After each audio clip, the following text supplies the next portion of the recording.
السلام عليكم متابعي قناة المرأة والعالم. النهاردة جايب لكم وصفة جميلة جدا.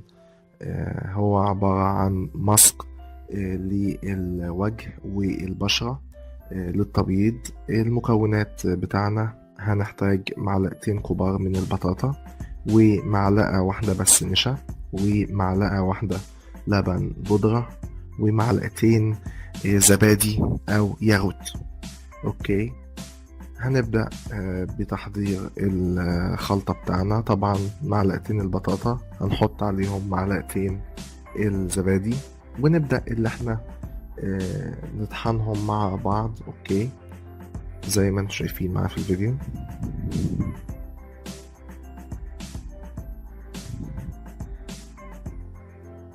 البطاطا ليها فوائد كتير جدا للبشرة، هي طبعا والزبادي. هنبدأ نحط باقي المكونات. اوكي،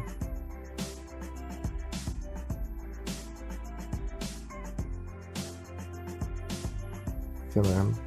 دلوقتي هنبتدي نخلط المكونات كلها مع بعض زي ما انتم شايفين في الفيديو. هنحاول ان احنا نحصل على كريمة. يعني انا عايز الخلطة اللي قدامنا دي، طبعا زي ما انتم شايفينها كده، هحاول ان انا انعمها عن طريق ان انا اخلطها ببعض كويس جدا زي ما انتم شايفين، بحيث ان انا انعمها كل المواد استفيد منها.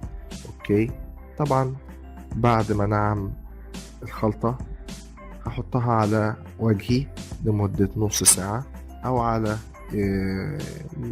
الإيد أو بشرة الجسم عموما. أوكي، الخلطة دي تنفع لكل أماكن الجسم. نعمل الماسك لمدة 30 دقيقة، وبعد كده بنغسل الجلد بالماء الساخن وبعد كده الماء البارد. طبعا أنا بشوف دلوقتي الخلطة هل هي نعمت، المكونات كلها دابت ولا لأ. أوكي، خليني معاها لغاية هي بتاخد اللون الأصفر الفاتح. الخلطة لونها أصفر فاتح، بتاخد اللون الأصفر فاتح طبعا بالنسبة إلى البطاطا لأنها أقوى مكون فيها. أتمنى إن انتوا تجربوا الخلطة دي يا جماعة، لأنها خلطة ممتازة جدا، بتنظف البشرة بطريقة كبيرة.